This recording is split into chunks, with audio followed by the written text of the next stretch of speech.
కానీ 2,700 ఎకరాలకు తగ్గించి భూసేకరణ ప్రారంభించారు. ఇక 2019 ఫిబ్రవరి 14న చంద్రబాబు నాయుడు చేతుల మీదుగా ఎయిర్పోర్టు కోసం శంకుస్థాపన జరిగింది.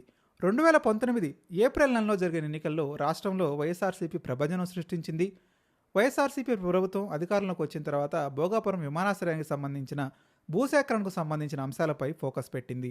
కోర్టు వివాదాలు, కేసుల్ని పరిష్కరించింది. ఇందుకోసం భూ సమీకరణను 2,200 ఎకరాలకు కుదించింది. భూ నిర్వాసితులకు ఆర్&ఆర్ కాలనీ నిర్మించి పునరావాసం కల్పించారు.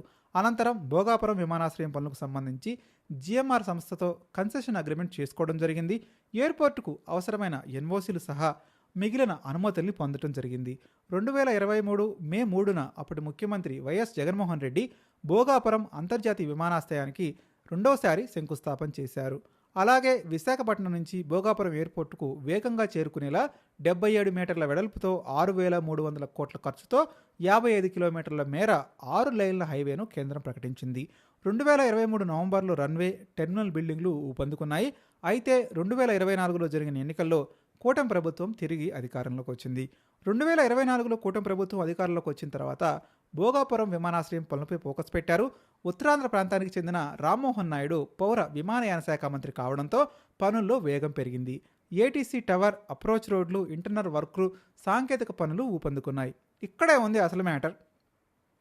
రామ్మోహన్ నాయుడు గారు అంటే ఆయన ఉత్తరాంధ్ర ప్రాంతానికి చెందిన నేత అయి ఉండొచ్చు, ఆయన అక్కడ ఎంపీ అయి ఉండొచ్చు, అక్కడ మంత్రి అయి ఉండొచ్చు, కానీ రాష్ట్ర తరపున మంత్రే కదా.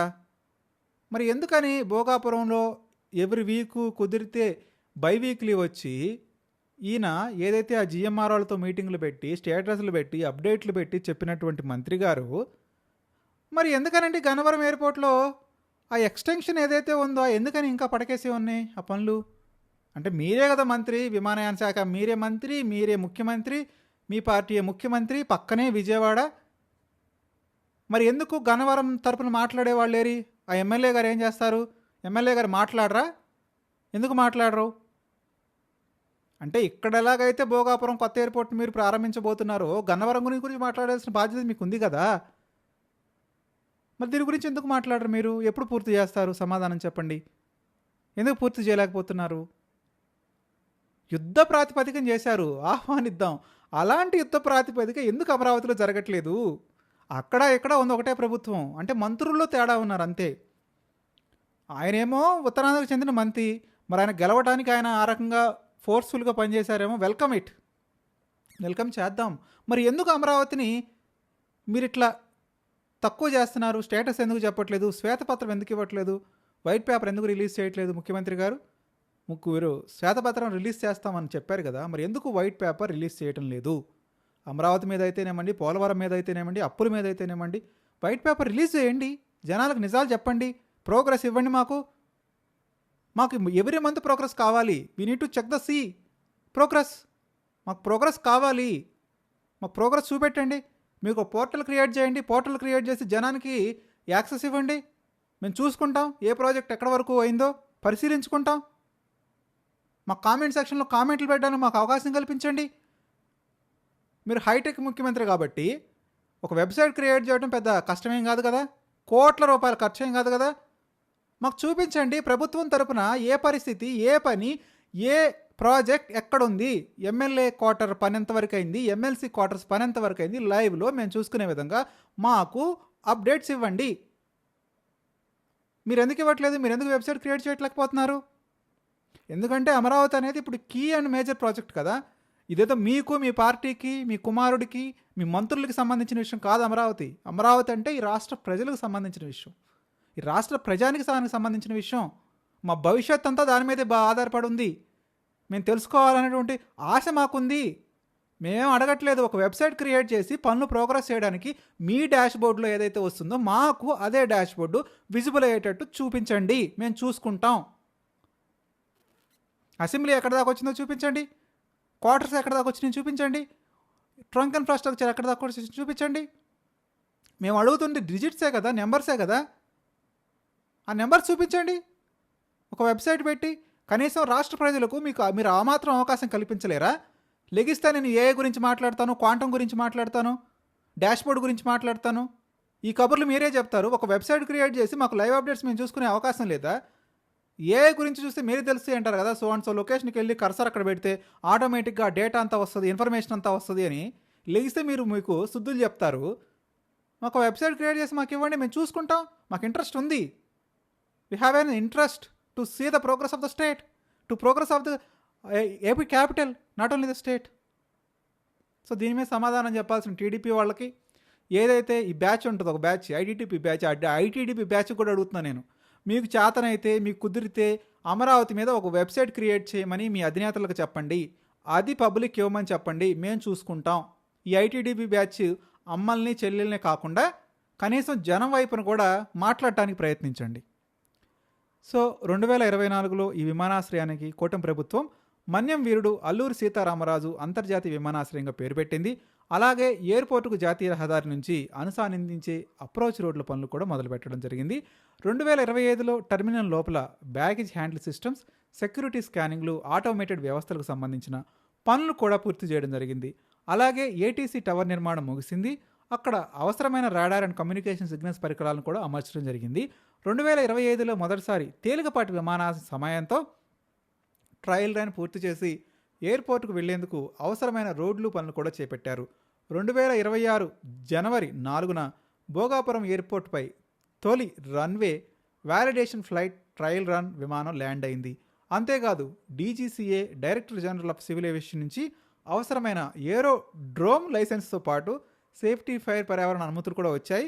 అలాగే ఎయిర్పోర్ట్ లోపల ఉత్తరాంధ్ర సంస్కృతి ప్రతిబింబించేలాగా ఇంటీరియర్ ఆర్ట్ వర్క్స్ పనులు పూర్తి చేయడం జరిగింది. ఎయిర్పోర్ట్ నుంచి నేషనల్ హైవేను కలిపే ముఖ్యమైన ఫ్లైఓవర్లు కూడా పూర్తి చేశారు. క్రెడిట్ ఎవరిది అనే చర్చను పక్కన పెడితే అటు వైసీపీ ఇటు కూటమి ప్రభుత్వాలు కూడా ఈ ప్రాజెక్టులో కీలకమైనటువంటి పాత్ర పోషించాయి. 2016లో చంద్రబాబు నాయుడు ముఖ్యమంత్రిగా ఉన్న సమయంలో ఎయిర్పోర్టుకు బీజం పడింది. ప్రాజెక్ట్ ఆలోచన ప్రతిపాదనతో పాటు కేంద్రం అనుమతులు సాధించింది. చంద్రబాబు హయాంలోనే అలాగే పనులను వేగవంతం చేసి ఎయిర్పోర్ట్ నిర్మాణాన్ని పూర్తి చేసింది కూడా కూటమి ప్రభుత్వం హయాంలోనే. నోట్ దిస్ పాయింట్, 2 ప్రభుత్వాలు కూడా కీలక పాత్ర పోషించాయి. 2 ప్రభుత్వాలు కాదు, ఒకటే ప్రభుత్వం, 2 నాయకులు అంతే. ఎందుకు ప్రభుత్వాలు మారతాయండి? ఏదో రాజకీయ నాయకులు చైర్స్ అటు ఇటు ఇటు అటు అయిన స్వాప్ అయింది అంతే, అక్కడేం అవలా. మరి స్వాప్ అయినప్పుడు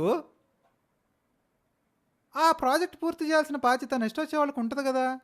మరి ఎందుకు అమరావతి విషయంలో అది జరగట్లేదు? ఎందుకు చంద్రబాబు నాయుడు మొదలుపెట్టిన పని జగన్మోహన్ రెడ్డి ఎందుకు పూర్తి చేయనంటాడు? ఎందుకు జగన్మోహన్ రెడ్డి ప్రపోజ్ చేసిన ప్రపోజల్ని చంద్రబాబు నాయుడు యాక్సెప్ట్ చేయడం ఎందుకు? ఎవరితో ఆడుకుంటున్నారు మీరు? ప్రజలతోనే కదా.